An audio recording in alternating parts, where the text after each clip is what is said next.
நிதி ஆயோக் வெளியிட்டிருக்கக்கூடிய நிலையான வளர்ச்சி இலக்குகள் குறியீடு தமிழ்நாடு 3வது இடத்தை பிடித்து சாதனை அப்படின்ற செய்தி இப்போ இருக்குது. ஸோ இந்த குறியீடு எப்படி கணக்கிடுறாங்க, எதன் அடிப்படையில் தமிழ்நாடு 3வது இடத்திற்கு வந்திருக்கு? அதாவது சாதாரணமாக வளர்ச்சியில் நம்ம என்ன செய்வோம் அப்படின்னு கேட்டிங்கனாக்கா, ஒரு பொருளாதாரம் எத்தனை சதவீதத்தில் வளருது அப்படிங்கிற மாதிரி தான் பேசுவோம் இல்லையா, அல்லது ஒரு தனிநபர் வருமானங்கிறது எந்த அளவில் இருக்குது அப்படிங்கிறத பற்றி பேசுவோம். அப்படி இல்லைனாக்கா ஹியூமன் டெவலப்மெண்ட் இண்டெக்ஸ்னு ஒன்று இருக்கும், அதை வச்சு எப்படி மக்கள் வளர்ச்சி எப்படி இருக்குங்கிறத பார்ப்போம். இப்போ புதிதாக என்ன பண்ணியிருக்காங்க அப்படின்னு கேட்டிங்கன்னா, இந்த வளர்ச்சிலாம் பத்தாது. இந்த மாதிரி வளர்ச்சி குறியீடுகள்லாம் ஒரு வளர்ச்சியில் ஒரு வளர்ச்சிக்கு ஒரு பெரிய விலை கொடுக்க வேண்டியிருக்கு இல்லையா, அதை சஸ்டைனபிளாக மாற்றணும்.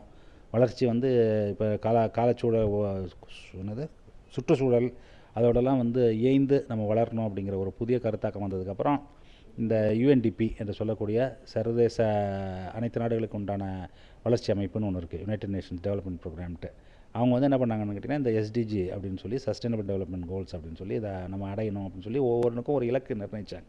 இது வரைக்கும் போனோம்னாக்க இந்த இலக்கு அடைஞ்சிட்டோம்னா நம்ம என்னென்னாக்கா இந்த சீரழிவு இருக்குல்ல, வளர்ச்சினால் வரக்கூடிய சீரழிவு, அதை நம்ம தவிர்க்கலாம் அப்படின்னு ஒவ்வொரு துறையும் அது மாதிரி கண்டுபிடிச்சதில் 16 இண்டிகேட்டர்ஸ் குறியீடுகள் அதை ஐடென்டிஃபை பண்ணி அது எந்தெந்த இடத்துல நம்ம வரலாம் அப்படிங்கிறத அவங்க தீர்மானிச்சிருக்காங்க. இந்த மாதிரி ஒரு குறிப்பிட்ட காலகட்டத்தில் இதை அடைஞ்சு தீரணும் அப்படின்னு சொல்லிட்டு.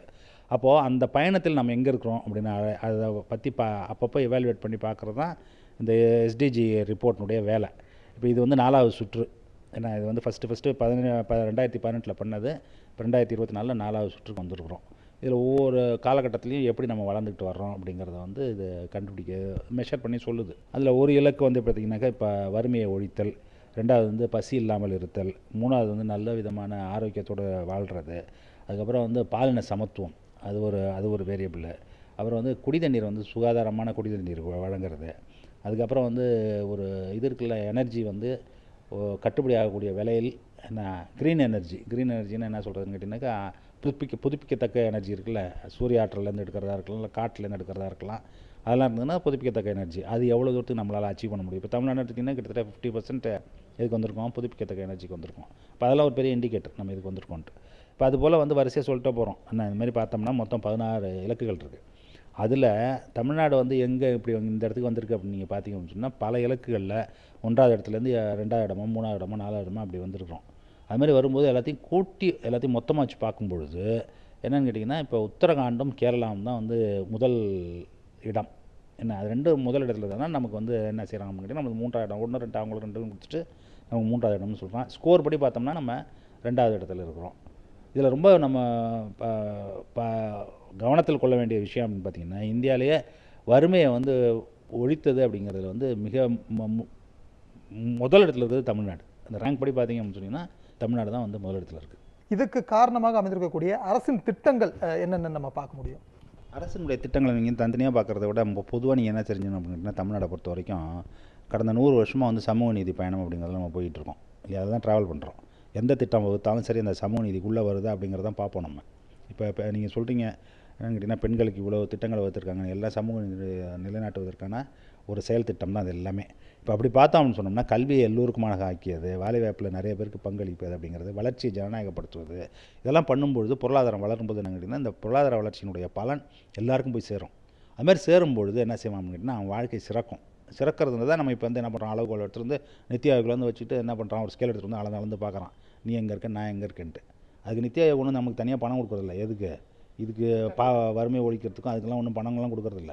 அதில் நம்மளுடைய முயற்சியில் நம்மளுடைய கொள்கையை வச்சு நம்ம அந்த பயணத்தில் போயிட்டு இருக்கும்பொழுது அவர்கள் அளவுகோல் எடுத்து கொண்டு நீங்கள் முன்னாடி இருக்கீங்க, நீங்கள் பின்னாடி இருக்கீங்கன்னு அவங்க சொல்லி கொண்டு இருக்கிறார்கள். நம்ம அது இல்லாட்டி நம்ம முன்னாடி தான் இருப்போங்கிறது என்னுடைய கருத்து. ரொம்ப காலம் அந்த பயணம் தொடங்கிடுச்சு. இன்னும் விரைவாக நம்ம எங்கே போயிட்டுருப்போம் அப்படின்னாக்கா, வறுமையை முற்றிலும் ஒழித்த மாநிலமாக 14% அவன் பாவர்ட்டி இருக்குங்கிறான் இந்தியா ஃபுல்லாக. நம்ம தமிழ்நாடை பொறுத்த வரைக்கும் 2.5% இருக்குங்கிறாங்க.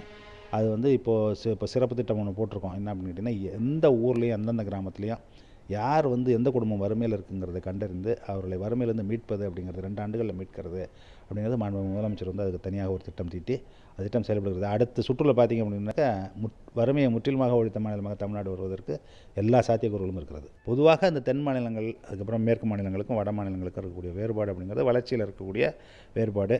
அது மட்டும் அல்லாது நம்ம எதில் கேட்டிங்கன்னா, மற்ற மாநிலங்கள் தென் மாநிலங்களோடு ஒப்பிடும்போது நம்ம இந்த சஸ்டைனபிள் டெவலப்மெண்ட் கோல்ஸில் இவ்வளோ முன்னாடி இருக்கிறதுக்கு காரணம் என்னன்னு கேட்டிங்கன்னா, தமிழ்நாடுக்கு வந்து ஒரு பெரிய நெடிய வரலாறு இருக்குது, 100 ஆண்டுகால வரலாறு இருக்குது. வளர்ச்சியை வந்து எல்லோருக்குமான ஆக்கியது அப்படிங்கிறது.